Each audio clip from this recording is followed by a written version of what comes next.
If you enjoy using XAML and the power of WPF, and you're looking to bring that to Unity, then this guide is going to be perfect for you. In just a few simple steps, we'll have you set up with Noesis GUI in your Unity projects. Before diving into it, I'd love to hear from you in the comments, what UI framework are you currently using in Unity? Great, okay, let's get started. On my screen, I have the documentation for getting set up with Noesis GUI in Unity. I'll have links to this in the description so that you can click on this and get set up easily. Before I do a quick scroll through this and get started, let's go through a quick checklist of what assumptions I'm making about your current setup. You should already have Unity Hub installed and a current version of the Unity editor. You'll also need to have Visual Studio already installed on your computer. I currently am using Visual Studio Community Edition, and I'm using Unity3D 2021.3.15F1. Alright, so the first thing we're going to do is start with creating a new project in Unity. From the Unity Hub, I'm just going to press New Project here.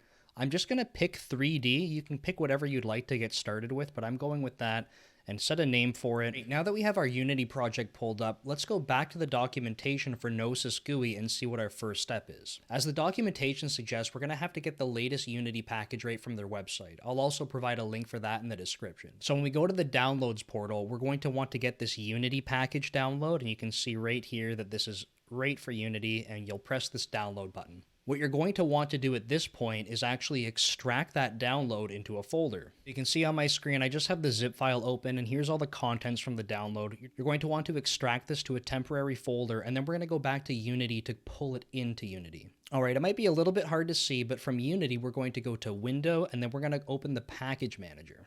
We're going to press this button right in the top left of the package manager, and we're going to say add package from disk. From there, we're just going to go browse to the folder that we extracted the contents of that zip file to, and then we're going to select package.json. Just a quick note that I have seen this happen in Unity where the first time you do this, nothing actually seems to happen, and there's no error. I've had situations where I've repeated this a second time and all of a sudden it just starts to load as you might expect. So for the current setup of my project, it puts up a warning, but I'm not concerned with this right now because I'm not dealing with the different input systems. Once the package has been added to your project, you'll see that Noesis GUI puts up a little welcome screen for you. What we're going to be showing today is that we're going to load up one of the examples right into our new project, and that way you can see it in action. Before we go to do that, there's one step we're going to want to do, which is actually getting a license for Noesis GUI. Now, before you get scared by that, we do get a trial license. It does last for 30 days, and then what you're able to do from there is when you need a new trial license, you can just go generate another one. If you have any questions about how the licensing works, you can check that out on the Noesis page, and you can look up all the pricing information as well. Right, for us to go enter a license for Noesis GUI, what I'm going to do is go up to the Tools menu that's here, to the Noesis GUI option, and then press on Settings in the menu. If we look in the top right corner of the screen, you can see that there's license name and license key. This is where we're going to put the information that we're using for our temporary key. I'll provide a link to this trial license generator in the description as well, so you can click that and get going.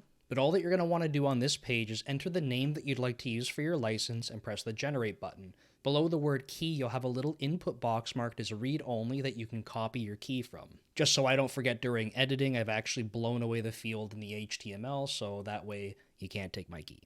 Okay, now back in Unity, back in the top right corner, you're going to want to enter the same name that you put for your license name, and then you're going to want to paste in the key that was generated as well. Go ahead and close that tab once you're done. Now to load in our first sample. To get started with our first Noesis GUI sample, what we're going to do is go back to the package manager. The package manager, again, is under Windows and then Package Manager. From there, we have Noesis GUI selected on the left-hand side, and we can expand samples so that we can see the list of samples that we can go import. The reason I suggest starting with the sample is that so you can see how some of the code works. We're going to start with Hello World because, of course, just like everything else you do in programming, you always start with Hello World.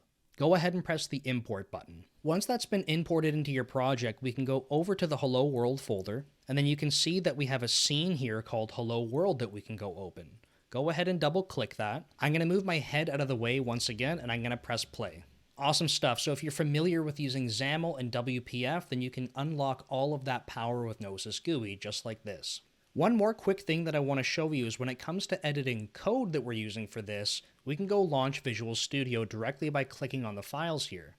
I'm going to go ahead and open the main window. Something you're going to want to keep in mind when working with Noesis GUI and Unity is that some of the files that you'll see in your Solution Explorer might not show up exactly how you'd expect if you're used to using them in just normal Visual Studio and WPF development. What I mean by this is if I go expand the project, once we look under the Hello World folder and then this XAML.cs file, you'll notice that there's only this backend code file. Based on the example we ran, there's absolutely no way that just this code we're looking at could animate so beautifully. What you may want to consider doing is pressing this Show All Files button inside of your Solution Explorer. You'll notice once I've done that, there's a bunch of hidden files here. Again, if you don't have a lot of experience with working in Unity and Visual Studio together, the project files themselves are often controlled by Unity, and going and messing with some of the project files might not be exactly what you want to do because they might get recreated automatically by Unity. However, in this particular case, if we just want to go open up the XAML file for the main window, you can see that when I double-clicked it, I have all of the XAML code in front of me.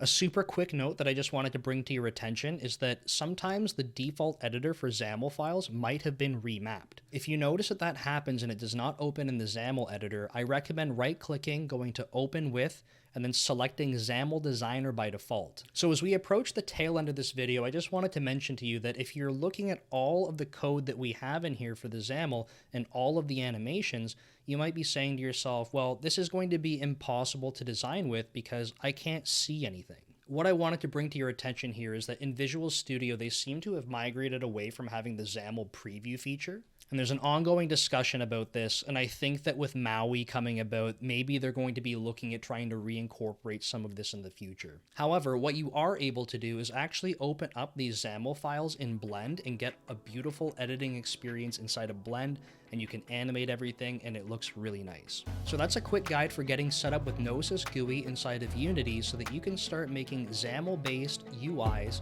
right in your games. Right at the end, I'll link you to another video that I have about using Blend, Noesis GUI, and Unity all together. If you thought this was useful, please give me a thumbs up and subscribe to the channel because it lets me know that you like content like this. And of course, if you have any questions about the process that was used, please leave a comment below and I'll try my best to answer them. Thanks so much for watching, and as promised, you can check out that video right over here.